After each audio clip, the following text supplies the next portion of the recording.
Hey, everybody, how you doing? Well, that's good. Welcome to PHLY Flyers. My name is Bill Matz. I'm your director of fun and games for the afternoon. Joining me on this beautiful Friday, it is Mr. Fly Hyperbole himself, Steve Jaco. What's up today, Steve? I'm back, and is there any more draft stuff to talk about? Because I feel like we've talked about every inch of draft stuff over the past month. I want the click remote just to get to Friday. I want to be there. Just need to get to next Friday, and then it's all over. They make the picks, they do the trades, they do whatever the hell's going to happen, and I'm done with it. And then we have a whole year before we have to talk about the draft again. Yes, I mean I've talked because at 6 you just have so many guys you can talk about. There's so many potential picks you could be making, and then you got 2 more in the first round. So there's just so much to talk about. It's just I'm a little tired of, and also we got a great party coming up next Friday. Do. So I want to get to that too. Yeah, first and foremost, hit that freaking like button. Do it. We want the likes. We love the big numbers. If it's not 200 by the end of the show, you have disappointed me. And you don't want to do that. Look at all I do for you. Sit here and yell about nonsense. Got to tell you about the draft party. Friday, June 27th at South Philly Chickies and Pete's. Get your tickets now. Only 1 week until the draft party. Go to allphly.com, click that events tab. You know how we do events. The Broad Street Hockey and now Broad Street and PHLY Draft Party, a staple since 2017. They've gotten better every year. They've gotten bigger every year. This season, 2 options. General admission, $5. I'm sorry. We have to charge for capacity purposes. There has to be some way to put a cap on this. We decided this was the way. All the proceeds from these, we're not just taking your $5. All the proceeds go to the Snyder Hockey Foundation. It's a charitable thing. We needed a way to not go way over capacity the way we did last year. That was a big problem. Chickies and Pete's still a working bar and restaurant, even when you have a party going on. Yes. So I think there was a Phillies thing and a Sixers thing last year. So the Flyers were having their party there, and they were in play too. And it was a Phillies firework game. They were home. And it was just an S show. Well, everybody's got to get the taxi crab, right? Yeah. And, that's the best way to get to the game. And we're having, I love the taxi crab. Yeah. And we're having our draft party. And it was a freaking mess. It was a great time. It was awesome. Really fun draft party. This one will be fun too. So that's the general admission. And then there's a $5. You can $55 VIP option, get you a 3-hour open bar meet and greet with Flyers legend Bernie Parent, some food, some great times. It's going to be fun. Live broadcast. Draft party is always our best event. Allphly.com. Get your tickets now. That's a great deal. If I wasn't coming as part of the blogs here, I would take advantage of that because I could do some damage on $55. $55 open bar. Yeah. They're losing money. Yeah, I'm coming out ahead. Yeah, easy. I'm calling an Uber. That's going to cut into my profits. Well, yeah. But I am coming out ahead. Before we get started today, got to shout out our pal in the chat, JH. Yesterday, we had a thing going first. 10 people to donate $50 to the Big Brothers, Big Sisters of America. They've been our presenting sponsor all week here for PHLY Spirit Week. Would get a free Die Hard membership. Well, JH made the donation, but guess what? He's already a Die Hard, so he said, give it away. Just one of our great commenters and listeners here. Appreciate your generosity, JH. You rock. Thanks very much. JH, a legend right there. Absolute legend. JH contributes about as much to the show as I do, I think. I think so. He's featured about as often as I am. JH ain't off today. Charlie is. What's going on here? Yeah. Don't let Charlie know I said that. Don't tell him. That's bad news. No. All right. Before we get to today's mailbag, that's what we're doing. I wanted to kick my feet up and just answer some fun questions. We got some good ones today. Got to talk about the Flyers' additions to the coaching staff that have been made since we last talked. They have added Dylan Crawford as a video coach, and Todd Reardon will be joining the assistant staff. Todd Reardon, he ran Pittsburgh's defense and power play, which I thought was an odd combo. Yeah. From 2020-21 through 2023-24. It averaged, their power play averaged 19.9% over that time. but it had some real ups and downs. They were 4th in 2020-21, 19th, but still over 20% the following season. Then 14th, right there in the middle, right around 20 at 2022-23, and then 30th in his final season, that absolutely dreadful Pittsburgh power play from a couple of years ago. I don't know. I have no idea what this means. That power play really got bad when they added Erik Karlsson to it. I don't know why or how, but that's kind of just what happened. He's cooked. He's cooked. That's the only solution. He's cooked right there. Yeah. I don't know. Erik Karlsson, for like the awesome offensive numbers, if you ever like go through the stats, power play not really his thing. He's just kind of okay at it. Isn't that like, strange? He's just so good at creating rushes. Like that's his thing. Yeah. Like, oh yeah, I just either joined the rush or sent a guy on a breakaway with the greatest sauce pass you've ever seen, like 150 feet length of the ice. Like, but he's not like stand at the point and rip a shot that's 2 inches off the ice, perfect for a deflection. Like, that's not who he is. Like Ivan Provorov, who, of course, is the greatest power play quarterback we've ever seen. Obviously. Big time sarcasm, guys. Don't attack me on that one. Dylan Crawford, the new video coach. I just love this because hockey is such a small world. Like, there's absolutely no way to avoid this. Like, oh, my God, a Nepo baby. Like, literally the entire league is nepotism. This is the Nepo team. It's the Nepo. This is actually... This league, everyone's related to somebody. I was actually happy that this is a nepotism hire that isn't a Flyer. Yeah, it's not nepotism. a Flyer. Yeah. Like, you know what? I'll take it. Dylan Crawford's dad is, of course, Mark Crawford. He was a longtime NHL coach, won the Cup in Colorado in '96, coached Team Canada in the Olympics. He was in Vancouver for 7 years, was in LA for a couple. I think he took over as an interim in Ottawa. So, you know, Dylan grew up around the game. He's got a lot of those blue-linked names on elite prospects. It's a hockey family. But yeah, those are the new coaches. And we got this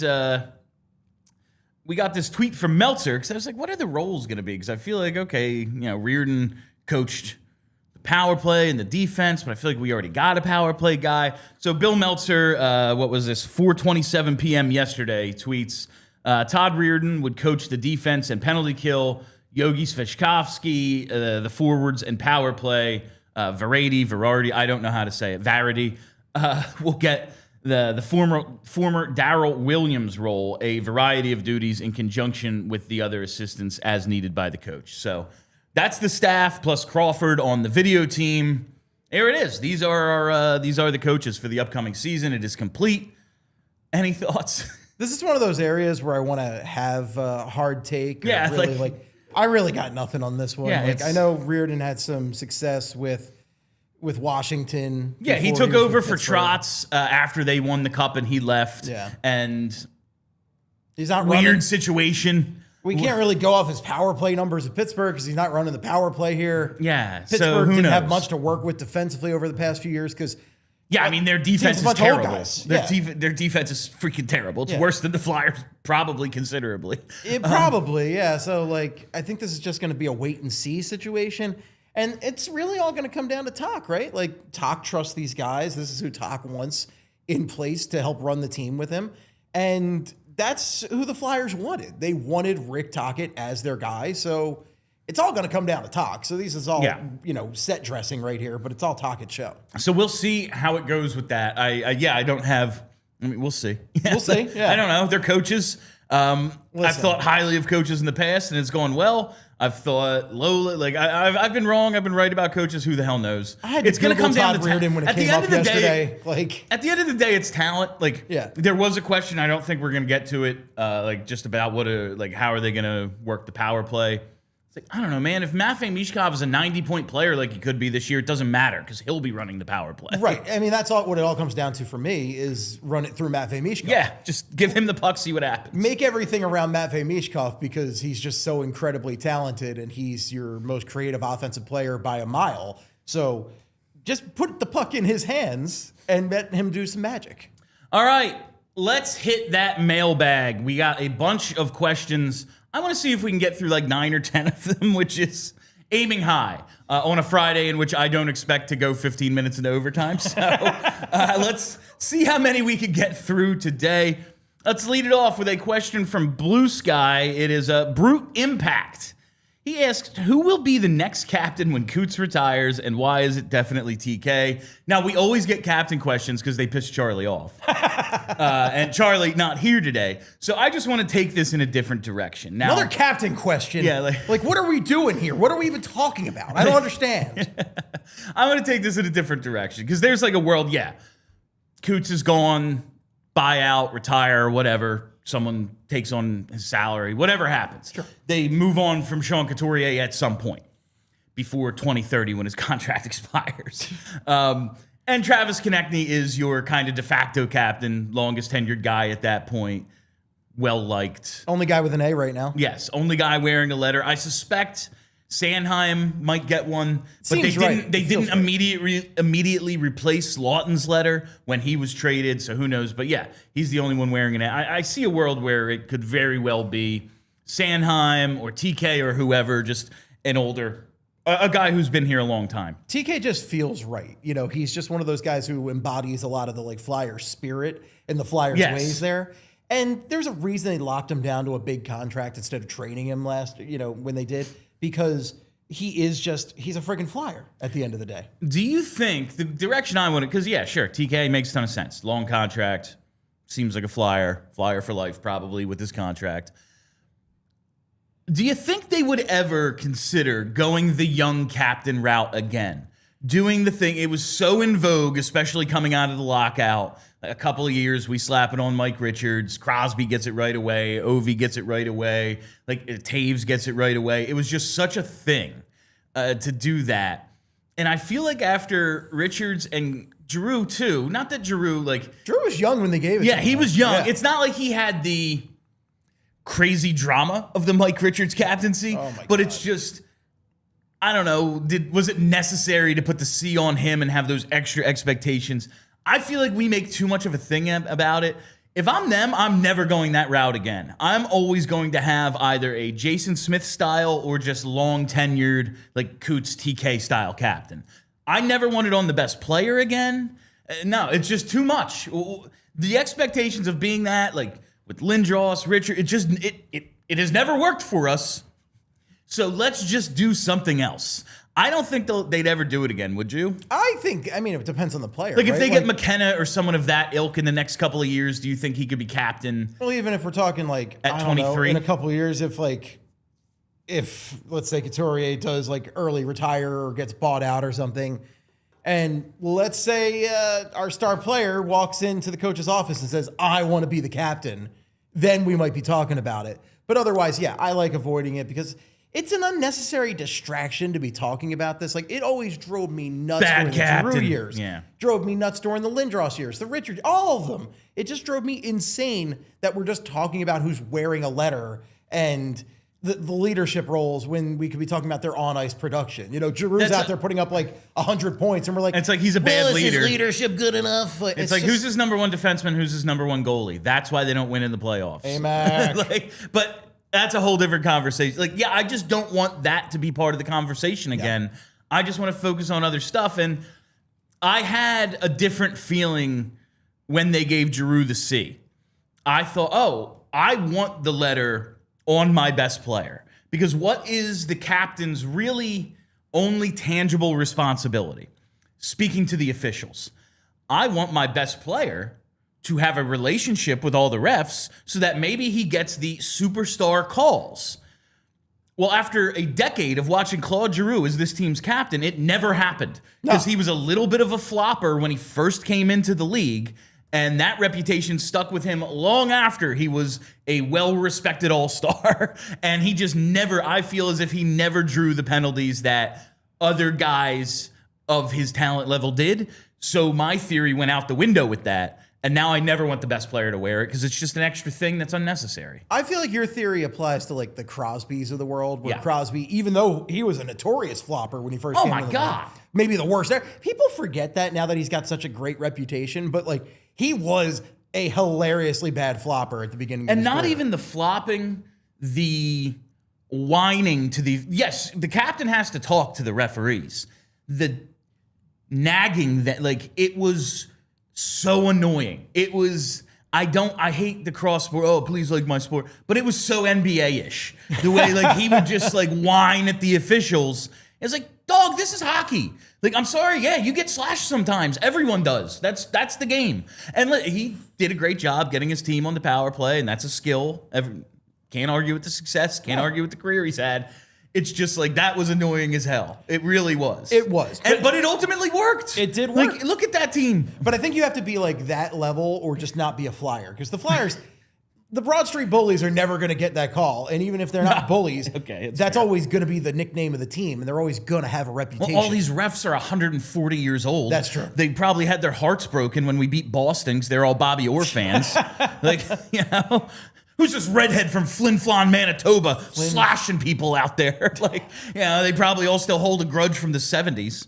You know, I think you had a good point. But yeah, regardless, like, you're a Flyer, you're not getting that. But listen, I wanted to get through 10 questions. We've spent 6 minutes on one. Very quick point. The one thing in favor of having the captaincy on your best player is that's always badass for a jersey. We love a jersey with the captaincy on it. Here's the thing, though. Like, everyone's going to want a Claude Giroux jersey. Because he's the best player. He's awesome. If you put the C on someone else, it's like, well, now here's another option. Like, here is, just from a pure marketing standpoint. Like, I like to have my cake. Who the hell wouldn't want a McDavid jersey? You're going to have that. And then it's, Darnell Nurse is the captain? Well, I guess I got to get a Nurse jersey. Obviously, I'm just making stuff up here. But but I like it. He would not be the captain. I'm just, from a marketing standpoint, it gives you more options. Certainly. Like when I was last time I was shopping for a jersey, like in the store, it was like a blizzard and everything was 50% off, and I was working in the press box, so I had to go anyway. I said, okay, dope. And I was like, there was a couple I was choosing between, and it was Simmons or Couturier, and I was like, well, Simmons has the letter, I'm getting that. Like, it's just cooler, and that's what I went with. So I think there's a way to do it where you sell even more jerseys if it's not on your best player. But whatever. All right, that was question 1 of the mailbag. Let's get to another regular contributor here. It is Paul with the great ideas. Always has good questions, and I like this one. Who's had the biggest popularity swing of all-time Flyers? Good or bad? Like, for example, Gritty, lukewarm response when announced. Now he's a national treasure. Who else has had big narrative swings, baby faces turned heel, or the other way? If you look at the totality of their careers, I don't think there's any bigger than Bobby Clarke or Ron Hextall. Oh, easily. Like Hextall probably still seen as the villain. Like Clarkey now, he hasn't been GM in so long. It's like, all right, we can just kind of remember him as a player. And listen, I would, as flawed as those teams were ran with their unlimited budgets, I would take the disappointments of the Clark era over what we've gone through for the last decade. Absolutely. Yeah. So, you know, I would take that. But like, I think it's swung back on Clark now. But Hextall, after Hextall ruined the Pens, I think it was like, all right, man, I forgive you. I think if he spends enough time away, it's just not going to matter. But yeah, there's still some raw areas, and like people look, because enough of the missed draft picks are still around that it is a sore spot for a lot of people. So yeah, I think Hextall really is the one who went from beloved franchise icon, our badass goalie who hits Chris Chelios in the head with his blocker, and to this just like guy who locked people out of the office. Yeah, and the reason we don't have Miro Heiskanen. Right, you know? Right. That's how people look at him now. So yeah, I think Hextall definitely took the biggest swing downwards. But I love this question because I always love the idea of guys who had the roller coaster and came out on the other end, like Pat Burrell for the Phils, Brandon Graham. Those are perfect examples. I love the guys who were able to do it here. Like, yeah, I got through like Burrell high, low, high. And Graham all the way up, like from Graham his middle name all the way up. like his middle name being, you know, not Earl Thomas to franchise legend Super Bowl hero Brandon Graham. Like that's how he's advertised for the rest of his life. 2-time champ. You know, yes. Strip Tom Brady of the ball. Can't forget that. Do we have any? Because we have a bunch that have gone the other way. Like Michael Layton, really cool story. Oh, he's getting us through the playoffs to all-time villain, worst goal ever. Lindros, like. Our guy, oh my God, we got the next one too. Oh, keep your head up, you freaking wuss. Like, there was a lot of that. Provorov, I mean, I thought he was the next Duncan Keith. That's the guy I wanted in that draft. And yeah, it didn't work out. Lindros, I mean, I will say this for Lindros is that Lindros had the arc where he was just the best player in the world and we loved him. And then he had that horrific ending here. But then that alumni game happened. It swung back. The best thing Paul Holmgren ever did as GM of the Flyers was getting Lindros back in. And then he's a beloved icon. If only he could have convinced him to play defense for the team that year. That would have been the best. Like, he asked, he's like, do you think he can do it? Eric's like, do you know how many times I've been hit in the head? Like, no, I can't play defense in the NHL at 38. Like, a position he never played at that. Like, yeah. Kevin Hayes went the other. Like, I loved Kevin Hayes. I still do. But like the way it ended was one thing, and people were just down on him. And I thought like it was totally unfair, just based on.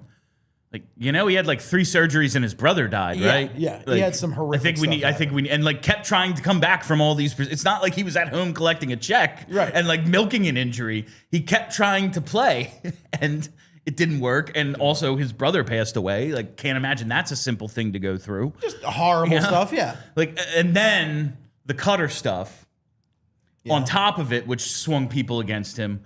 The guys I can think of who went the other way, Primo. Just because I think people were negatively predisposed because they loved Rod. They loved Rod. Like, that's one thing that people don't realize. Like, Rod was loved here. He was a fan favorite. Now we look back on Primo as like great captain, great leader, playoff performer. Defensive, ridiculously good at and defense. It was like, I don't know. He's not Rod Brind'Amour. He's not, well, especially what Brind'Amour would go on to do with the Hurricanes. Yes, but exactly. If he had won that 2004 Cup, there would have been no qualms about it. And I think this one's interesting.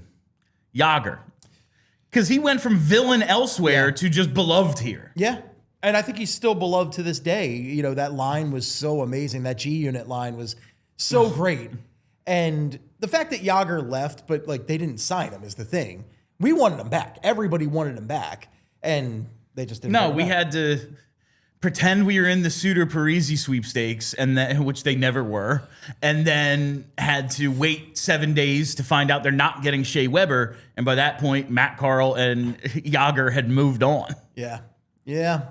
But and the other guy that's interesting to me in this category is like Jeff Carter too, where Jeff Carter was really beloved for his first couple years with this team. And then I think the 2010 finals is where things turned for him. Because 2010, he shoots high, or he doesn't shoot high enough, right, on that shot, where he does just lift the puck a little bit, and he gets in, and people don't forget that. And then he gets traded, and then people just never looked at him the same way again. Yeah, I think people just liked Richards more than Carter. Oh, Richards is more of a Flyer. But I will say, like, as the biggest and still one of the biggest Mike Richards fans, after that 2011 playoff when he just kind of bounced, I was like, bro, you are the captain. Like, you probably need to talk to someone. Yeah. Like, you can't just say screw off. Like, you just got embarrassed by the team you had an awesome comeback against a year ago. You know, you were the President's Trophy race for most of this year, and it seems like you all quit. I would like to hear from you about that. But so maybe a little bit of that, but I think Carter had more of the swing. Carter had much more of the swing. But then we pretended that we never disliked him when he wins with the Kings. It's like, say we should have kept him. Oh my God. I was always saying we should have kept him, but like a lot of people were like, yeah, good riddance. And then they were like, oh, we should have kept, because people love to just pile on in those situations whenever they can. All right. Before we go any further with today's mailbag, we have to take one quick commercial break. Steve, I got a question for you. Did you know that 12 hours after a shower, the average man's Grundle odor level is a 5 out of 10? Just 12 hours. It's halfway to terrible. Oh, man. Well, that can be resolved with Mando. Yes. Because with Mando, the average Grundle odor level is a 0 out of 10, 12 hours after a simple shower. What is Mando? Mando is a clinically proven full-body deodorant that can control odor for up to 24, that can eliminate odor for up to 24 hours and control it for over 72. It was created by a doctor who saw firsthand how normal BO was being misdiagnosed and mistreated. And so he came up with this whole body deodorant that's safe to use anywhere in your body From your pits, to your balls, to your thigh folds, to your belly button, butt crack, and feet. We are talking a complete body deodorant here. And listen, this time of year, that humidity the last couple days, dear God, it certainly was not kind to big guys like you're seeing here at the table. I cannot imagine. You know, I'm a Jersey Shore guy. I love me some no shower happy hour. Just because you haven't showered doesn't mean you need to stink. That's why you gotta check out Mando. And right now with Mando, you can get Mando's starter pack. It's perfect for new customers. Comes with a solid stick deodorant, cream tube deodorant, 2 free products of your choice like a mini body wash or deodorant wipes, and free shipping. And as a special offer for our listeners, new customers get $5 off a starter pack with our exclusive code. That equates to over 40% off your starter pack. All you have to do is use code PHLY at shopmando.com. That's PHLY at shopmando.com. Please support our show and tell them we sent you. Smell fresher, stay drier, and boost your confidence from head to toe with Mando. All right, and while we're here, 1-800-588-2300-EMPIRE. Today. I am sure they are thrilled about this placement of their ad. I have been telling you for months, maybe a year now, Empire is the place to get your new flooring. And the reason is simple. They have flooring experts who live and breathe flooring. And not only that, you don't have to go looking for them like you do in a big box store, and when you find them, oh, they don't know what they're talking about. Why'd I even bother? No, you don't have to go looking for them. They can bring the showroom to you. That's right. Empire does in-home estimates so you can see the right flooring and the right colors for your space, in your space. See how it all looks up against your furniture, in your house, live and in living color. And they take the precise measurements for you and have all your questions answered, so there are never any surprises. And with Empire today, you get clear upfront and all-inclusive pricing. Plus, you can schedule installation as soon as the next day. That's right. So schedule a free in-home estimate today, because some things are just better at home. And PHLY listeners, listen up, because you can receive a $350 discount when using promo code PHLY. You heard that right. $350 off with code PHLY. Restrictions apply. Visit empiretoday.com/PHLY for full details. All right, so we're through 2 questions. Actually, we're making good time here. We're making some pretty good time here. Well, some of these have longer answers that I want to get into, and some of them are quick and funny. Yeah. But here's another one that I thought was really good from at DShadows684. He asks, most underrated Flyers of all time. He says, Tim Kerr for me, revolutionized power play systems. If he's 100%, we have at least one more ring on the shelf. I want to... Nationally, I think the most nationally underrated Philadelphia Flyer of all time is the greatest Flyer of all time. I think it's Bobby Clark. Yeah, I think in the totality of hockey conversations, we don't give Clark enough credit. Like the hockey media as a whole, everybody in Philly knows how awesome Bobby Clark is. Even people who only got to see his GM tenure and hold that against him. I'm like, well, there's Bobby, the player, and then there's Bob, who I have a problem with. But that doesn't make Bobby a bad player. He was amazing.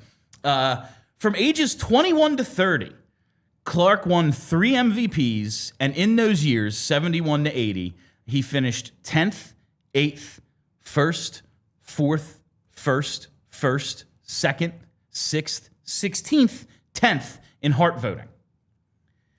Nothing but top 5, top 10 finishes outside of 1/16th. The Selke Trophy became a thing in the 77-78 season. Finished 4th in voting that year, the next year 8th. He won it in 1983. He was 11th in Selke voting in 84, the final year of his career, when he put up 60-some points, I think. He could have kept going. I've heard that Clark, they were trying to talk, because there's no rules back then, for the 85 playoffs. They're trying to convince him to come back. He's like, I don't... I'll think about it. Yeah, I wasn't the biggest guy, and we were very violent. My body kind of hurts. I don't know if that's a great idea. Just a little bit, yeah. But I mean, that's a great point, though. He wasn't one of the biggest guys. Over the course, he played huge for what he was. Yeah, over the course of his 15-year career, which was 69-70 through 83-84, Only Guy Lafleur and Marcel Dion put up more points. You've heard of them, you know? You've heard of those guys. He registered 56 more assists than anybody else in those 15 years he was active. I feel as if he should be, listen, he's not Gretzky, he's not Mario, we know this. But the international success, club success, doing it on an expansion team, being the leader of a notorious, if you want to call them that, but all-time great team that went to 3 straight final. Like, I feel like Bobby Clarke nationally does not get the credit he deserves as a player. I couldn't agree with you more. And not a first-round pick, Clarke, by the way. I mean, 17th overall. Thank God for that diabetes. You're right, but like the fact is that Bobby Clarke's going to outlive me, and he went in the second round because he was diabetic. I mean, come on. But I mean, just like one an second unbelievable energy drink of the day. This is full of coffee, my friend. I had that down there for this joke. This is prop comedy right here. Excellent. I love some prop comedy. And yeah, but Clarke, I agree with you. Definitely underrated for the national scene. People in the comments, I glanced over. I saw somebody mention Simone Gagne in there. Simone Gagne definitely had an underrated career. I thought he was such a great flyer.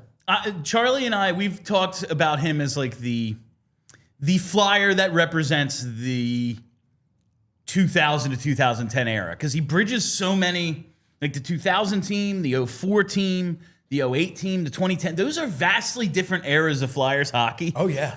And he had like huge moments for all of them.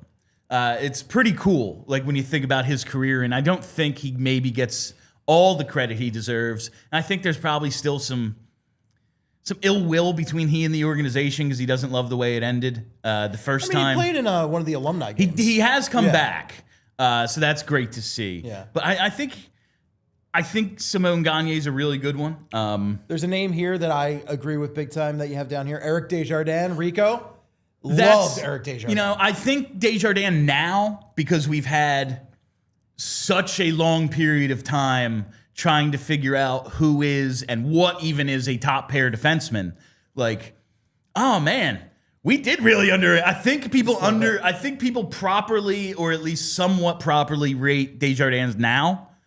But at the time, it was like, they just need one guy. Like, yeah, man, he'd be great if he was a second pair guy. It was like, yeah, but then that's like the 07 Ducks defense. If he's your second pair guy, like that's an amazing defense. Along with the same Desjardins, I think Chris Therien got a lot of crap for his time as a player that maybe wasn't entirely deserved. I wasn't a fan.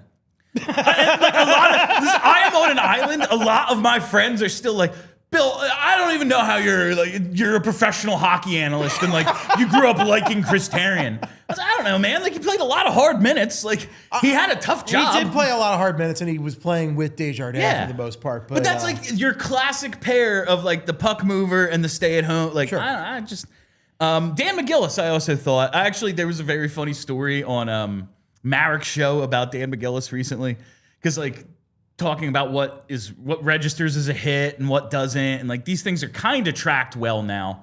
Like shots, obvious. Anything you can bet on is tracked perfectly. It's like, oh yeah, the goalie gloved it, but it was going wide, not a shot. Like the shot count changes all the time, but hits are still kind of like, I don't know, was that a hit? It's because I haven't seen anywhere you can bet on hits yet. Because it's the worst measured stat by a mile because everybody counts it different. Vancouver knew that the Flyers were looking for a big physical defenseman. And so they had their, whoever was, tracking at the time for them, didn't matter. It was like, yeah, what are the stats? They would like double or triple Dan McGillis' hit count every night until the Flyers called and traded for it. And it happened. It's exactly how it went. But I think Dan McGillis maybe. And Steve Mason, again, because of the way it ended, we forget there was like 2-3 years there where he was awesome. Well, and Steve Mason's one of those guys, and I thought it was so ridiculous when they released their quarter century teams, that Steve Mason wasn't on there because, and I was never a big Steve Mason fan, but you can't deny the numbers. And if you look at the numbers, he is up there in a number of categories for the Flyers He's like all-time in top goaltending. 3 to 5 in everything. And like everything. And like he wasn't here that long. It really shows you how we run through goalies in this town. Like guys who I have fond memories of, it's like, yeah, they were here 2 years. Yeah, you know? and he is up there in so many categories, and it's just kind of ridiculous that he doesn't get. He's number 4 all time in saves in this for this club. Wins, he is 3rd all time in wins for the Flyers, 104 on some pretty bad teams. So never the biggest Mason fan, but I think he's undoubtedly underrated. Yeah, no, that's like.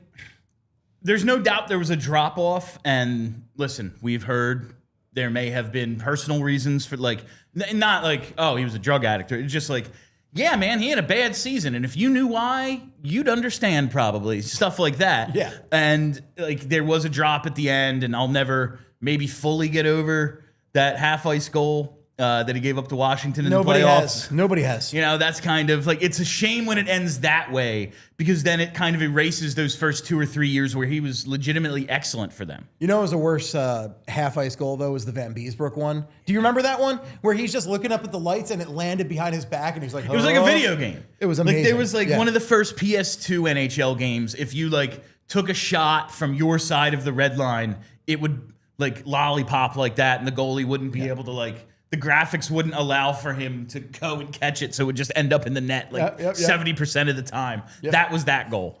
All right, let's skip ahead to this these Connor McDavid questions because this is the Shady Rays Future is Bright segment. Man, future's so bright. If we get Connor McDavid, I mean, you're going to need 2 or 3 pairs of Shady Rays. Baby. Make sure you go to shadyrays.com. Use that code PHLY because they give you a tremendous discount. I wear my Shady Rays every single day.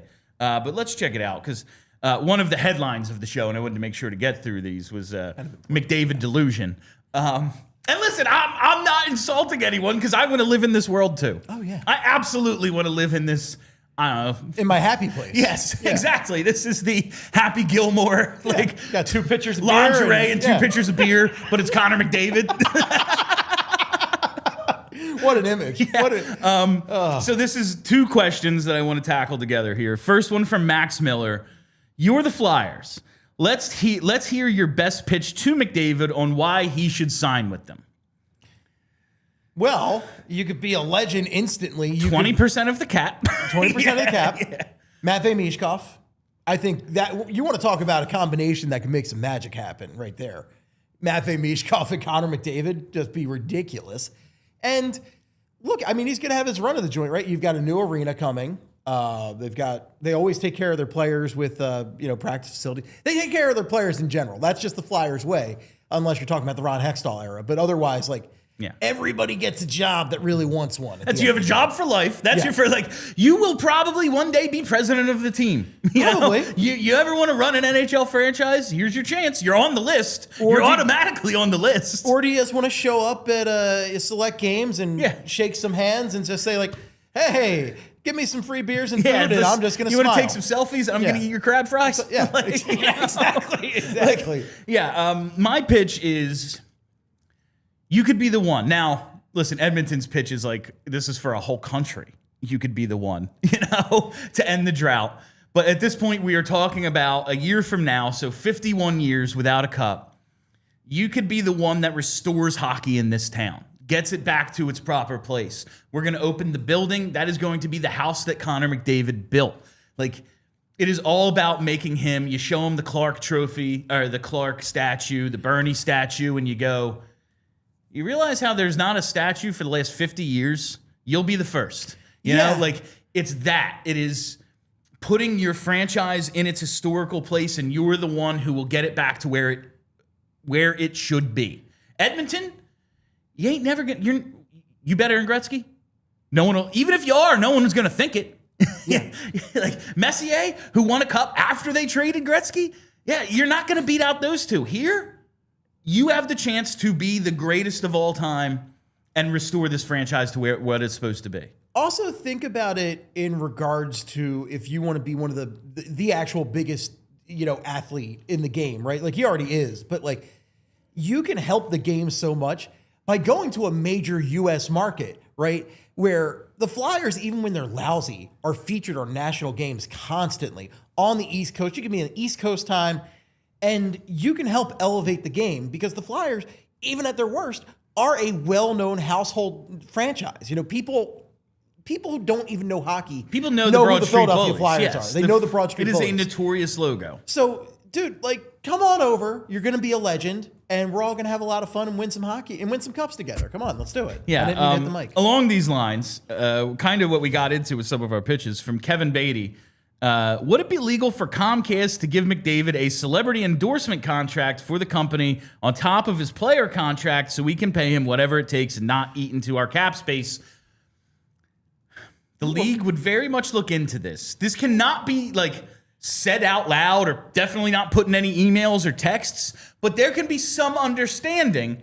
Now, listen, here's the thing is he's going to get a huge salary. It is going to take up a huge chunk of the cap because why wouldn't it? Because he's Connor McDavid. But yes, there absolutely are opportunities in a major U.S. media market, and the media is owned by the same corporation that owns the team here. You know, there are opportunities, even if it's not an endorsement with Comcast or whatever, like here's your free cable, but also you think Comcast doesn't have connections with literally every company in the world? It's Comcast. It's Comcast, but also notice who the jersey sponsor is for both the Flyers and the Phillies, and there are certain connections within the organization to that major healthcare provider. I think there could be some deals worked out, you know.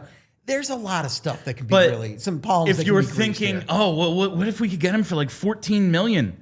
No, that's not going to happen. You're going to have to pay the man. You're going to have to make the space. The cap next year. When does it go to like 104? Is that his actual free agency year? Because if it is, that means a team can offer him over $20 million a season if they wanted to, and he's worth it. Yeah, I mean, like, whatever the 20% max is probably isn't enough, but that's the max. Yeah.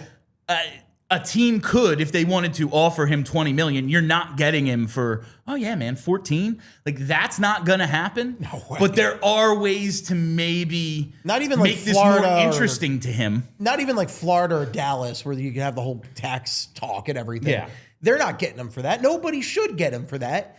It's insane how little That's the paid. Players Association would lose its mind if he signed for $14 or $15 million with a $100 million cap. Yeah. Like, they would lose their freaking mind. Also, the league would immediately investigate it. Yes, that's the I don't think we got to it yesterday, but like they're looking into the Evander Kane LTIR situation. Like, they looked into Pronger's contract and Hosa's contract. They eventually overturned Kovalchuk's contract. Oh, yeah. If there was, and then they weren't actually punished because he left. They're like, we're taking one of your picks, and then they just gave it back. Like the league would have serious issues, but there are ways that you could maybe make it more appealing to him by telling him about all of the business connections that Comcast Spectacor has because of its parent company. Yeah, you really, I mean, there's a lot of appealing things. You come on over, Connor. It's not just cheesesteaks and the Liberty Bell. There's roast pork sandwiches, too. Yeah, it's true. All right, before we get to the rest of the mailbag questions today, let's take one more quick commercial break. Whatever the moment, it's never ordinary at Bet365. From their over 90 million users worldwide to their almost 800,000 live stream events each year, and those early payout offers across the NBA and NHL, Bet365 is one of the pioneers of live in-game betting. And today, Bet365 offers the widest range of games and markets available for live in-game betting across 78 sports. Listen, hockey's over. There's one NBA Finals game left. College World Series starts, I believe, tomorrow. There's not a whole lot left, mainstream-wise, outside of Major League Baseball. But that doesn't mean you can't have some fun with Bet365 because of their incredible amount and variety of offerings on the sportsbook. And listen, there's only one NBA Finals game left to get in on that early payout offer. That's right. With the Bet365 early payout offer, you're a winner if your team goes up by 20 points. If you say, take the Pacers on the money line, they build a 20-point lead, like they had a 22-point lead at halftime last night.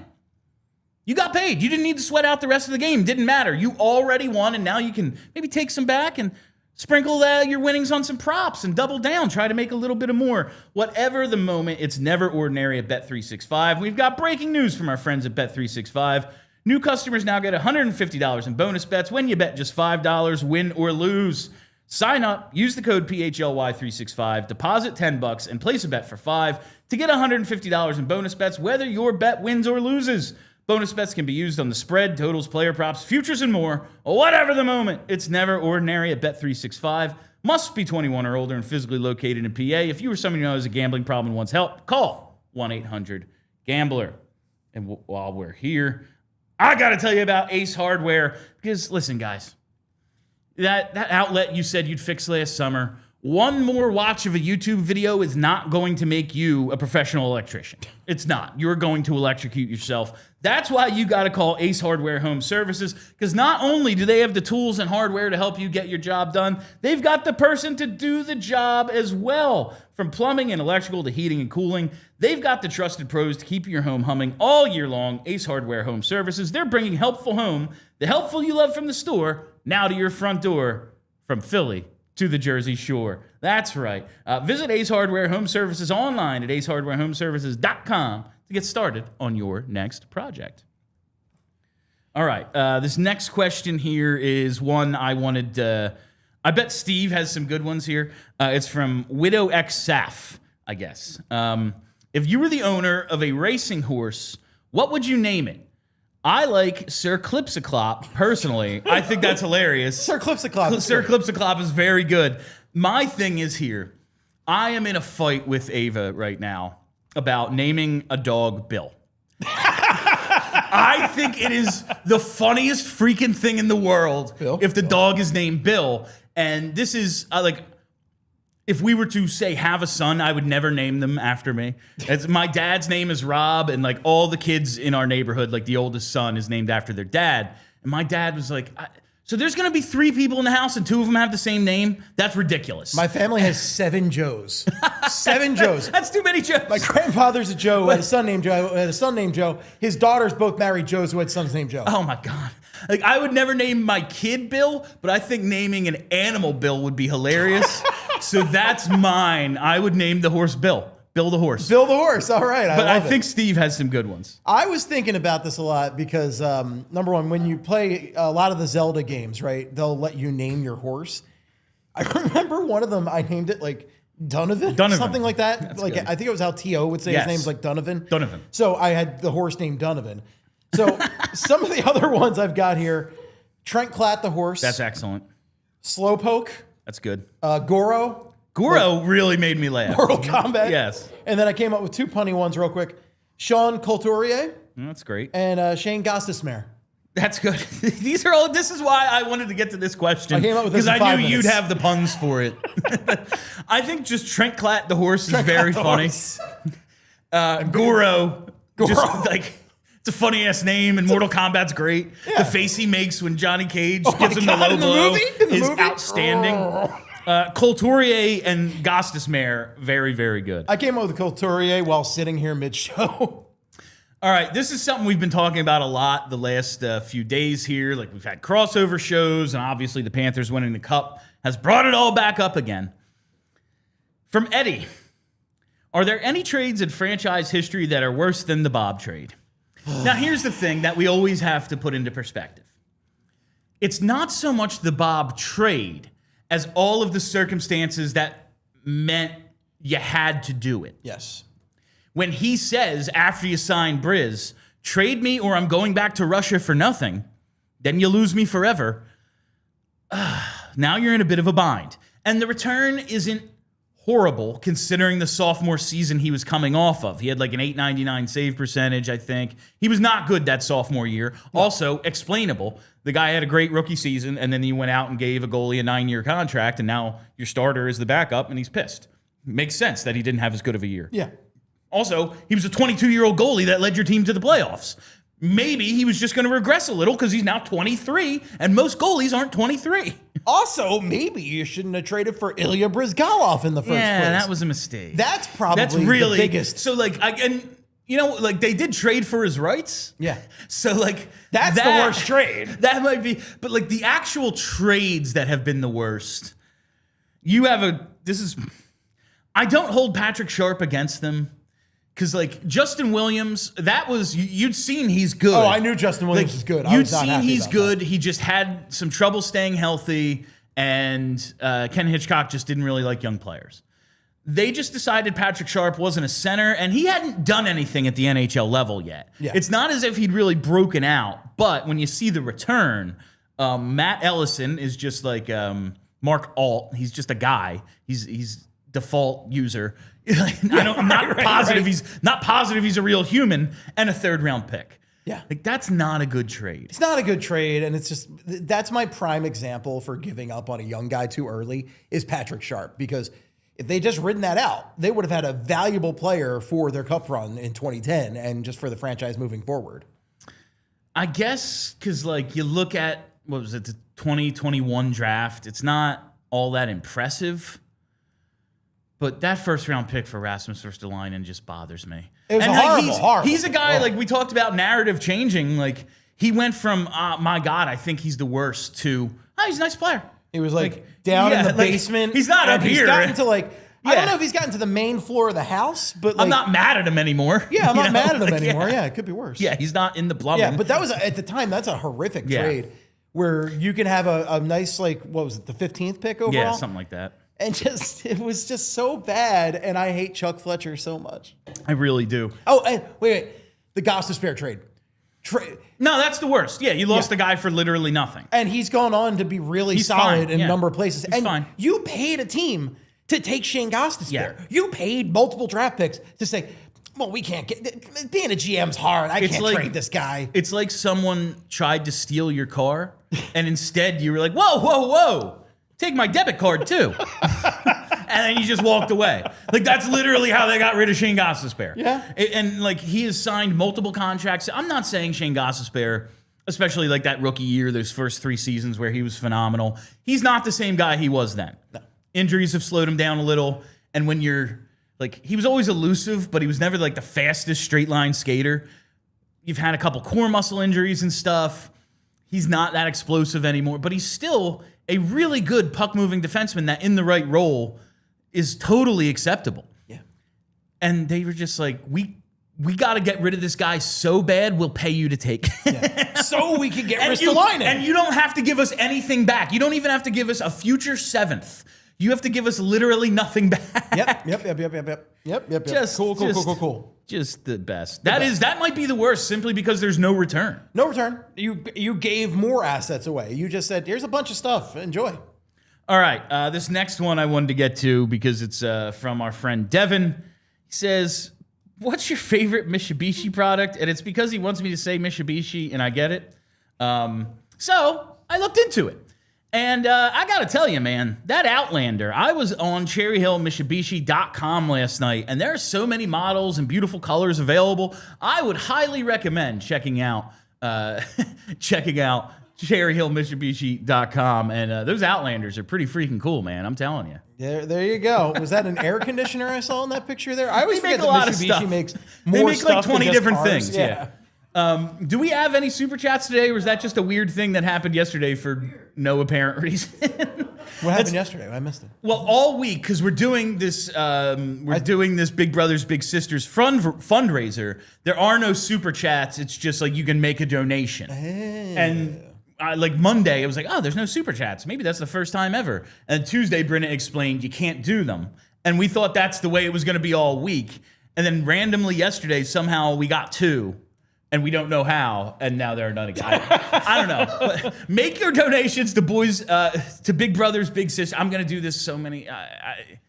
I've screwed it up so many times. Make your donations to Big Brothers, Big Sisters of America. This is the last day of our fundraiser. We've ALLCITY has raised a ton of money. We ourselves have raised a ton of money. It is going great. But we want to bump those numbers, so let's get it going here. And only 115 likes, unacceptable. I don't care if it's a summer Friday. There needs to be so many more in the next 5 minutes, or I'm walking. No, I'll be back Monday regardless. I'm walking. All right. Who knows when I'll be back? Only a few minutes. So which one did you want to do next here? CurdMuddler? Let's rapid fire the D-Lo question. Oh, yeah. That'll take a minute. Yeah. So from CurdMuddler, hey gang, that's a great name. CurdMuddler. I don't want to know that means something weird because it's just hilarious to say. Yeah. Hey gang, great work. I never miss a show. How much money would you need to be paid to put the gear on and drop the gloves with Nick Delorier at center ice? Obviously, in negotiations like these, get as much as humanly possible. You get paid. Get the most. Get paid, son. That said, the number would not have to be that high for me to consider it, because I just want to know. I don't have delusions that I'd like even get a punch in. Listen, I don't think I'm the toughest guy in the world, but I do know I could take a freaking beating. And in front of a crowd, like, are we doing this at center ice at a sold-out Wells Fargo Center? Because then, like, I'll get. I have had my ass kicked for a whole lot less. I'll tell you that. Sunday. Watch Bill Matz get his ass beat by D-Lo. Yeah, like I have taken plenty of beatings for a whole lot less than the thrill of getting beat up by one of the NHL's preeminent enforcers. There you go. You know, like if only it was the animal instead, yes, you'd be. Oh, if it was Frank Bialowas, I'd pay him. Be like, what, you want a month's pay? Yeah. Me personally, I don't think I'm doing it for less than $5,000, and my hospital bills being taken care of because they will be extensive. You always got to remember the hospital bills. Hospital bills is where the real money is. All right, let's get this one in here. I can rapid fire this one too. From Alexis. It's Alex, but then the is in parentheses, so I don't know if it's Alex or Alexis. Let's go with it. The current Flyers are charged with bringing items to a party. Who are you trusting to bring food, and what do they bring? All right. I wrote a whole thing down here. Garnett Hathaway is bringing 55 burgers. Sean Couturier is bringing buffalo chicken dip. Travis Sanheim's bringing protein shakes. Ryan Paling's bringing a pretzel tray. Nick Delorier is bringing beer because that counts as food in D'Lo's mind. Nick Steele's bringing wings. And Matvei Michkov's bringing pierogies. Pierogies. I think it's... now, Michkov, because he lives with his mother, I bet you is... not showing up empty-handed. No, Mama I don't know Mishkov's what it taking care is, of but him. maybe he's bringing some homemade stuff. He's getting whacked with a wooden spoon if he's not bringing something. Like he's not gonna show up. But like the mid-20s guys, no, I have no faith in any of them. No faith. It's got to be like TK, Sanheim, the older guys now, guys who are married. TK they are the ones. I don't think he's showing up. I think he's like TK's not showing up. Well, he's too much of a family man now. Yeah, he might be too much of a family man. He's saying he's coming, and then at the last minute, he's like, guys, I couldn't find a sitter. No, it's because I remember like when my friends and I, like when the relationships that my friends were in started to get like serious, and now all of a sudden it's, oh, we're going to Nick and Kate's house. Oh. And then suddenly the party wasn't just a keg, there was like a spread. It was like, oh, life has changed dramatically. Like, you need the guys who have been in long-term serious relationships who are mature enough to realize like, oh, you know, we're going to need like some food at this party. Because they're the ones who are going to show up with the actual, I love the pretzel tray idea. Someone's always got to bring a pretzel tray. Ryan Paling is the pretzel tray of the team. That was exactly what I was thinking. Like, you know what? He's not flashy, but everyone loves him. Everybody loves him. You know what? There's going to be like 3 pretzel bites left by the end of this party. And no cheese sauce. No, like, that is gonna, always goes This first. is going to be the first thing gone. Yeah. I think that's what you have to do here is you have to count on the veterans, the married guys, the guys who have been to enough like dinner parties to know what it's supposed to be. Absolutely. Otherwise, it's like Cam York throwing a kegger. Cam York throwing a kegger. They might order a pizza at the end of the night. They might. Yeah, Domino's because it's the only place open at midnight. Correct. Yeah. All right. Let's see. Do you have from Alex just to get one more in before we wrap up? He says, since the 2010 Flyers were in This Is 40, which movie would the current Flyers, which movie would you like the current Flyers to cameo in and who? Which current player would make a good head coach when they retire? The first part, is there like a movie you think you could like shoehorn the Flyers into, like they for some reason I don't want to throw them in Final Destination. That's not a good time right there. That's right. I could shoehorn Matvei Michkov into Thunderbolts because they're 2 Russians. All right, and we are headed to overtime. Check out allphly.com for more of the show if you'd like to keep watching. I was just like, it has to be a movie that hasn't been made yet. Like, right. So like, is Judd Apatow making another movie that he can shoehorn some Flyers into? Because that could it's work. such an odd choice. It's an odd choice they were in that movie. Like, yes. I rewatched that scene like last Why year. them? And it's still like so weird. And the guys who were there, it's so strange. And it was like Hartnell. It's Hartnell, Lappy, JVR, I think Carl? Matt Carl. Yeah. Such like it's an and odd like group. Megan Fox wears like Lappy's teeth in her teeth. mouth. It's really gross. Yeah, like I would love to, like, if we could go old school Flyers. Let's have the bullies on the boat with Quint chasing down Jaws, and they're just trying to whoop, like Dave Schultz just throwing haymakers at the shark. Bernie's in the back throwing back shots. Yes, absolutely. Clarky's like spearing it. But yeah, I'm trying to think of a movie that would make sense, and I'm like, would it be They like all a show up- Marvel or a new Rocky? What's the personality of this team? Like, Right. Those guys were kind of fun and goofy. Like, what is this team? I don't think we know their identity yet. We don't know enough. their identities yet, and that's the big factor here. Because like the only guy, like I could see Nick Delorier maybe showing up in something like are they making another Creed or something? I could see him being like a tremendous dramatic actor. You know what? I wouldn't be that surprised. Yeah, because he always surprises me with. Yeah. Like, occasionally he scores a goal or something. The enforcers are some of the most thoughtful people in hockey. I mean, that's why they end up as like announcers and coaches and stuff. Like Jody Shelley's been very successful as Columbus Blue Jackets. Yeah, he's really good. All right. Okay, we do have a couple of super chats. Look at that. I guess it's legal now. From Mellerman4, he's one. Here's one. Keep up the good work. Oh, thank you, Mellerman. Thanks, bud. Just a nice little $2 there. From Mellerman and from Linden49. All right, guys, no more history lessons. Draft time. We'll get back to the draft next week. There will be plenty of post-draft coverage. I'm just kind of, for this week, I'm good. I have talked these guys to death at this point. We all know we know who's going at 6. It's going to be whoever is left of the group, and maybe they reach and we're all mad, but we all know the group of players Even the 2 reaches, like it's either O'Brien or they reach for, of course, Martin. everybody's favorite, Brady Martin. And if you want more draft stuff, every single day at 5 o'clock this week and all next week up until the draft, we are releasing one of Charlie's draft prospect profile videos. They are right here on the YouTube page. All you got to do, subscribe to the YouTube page, set the reminder bell, see us whenever we go live, and check out the draft prospect profiles, which are they on this page, Brenna, or is it their own separate thing? They are on this page here. Okay.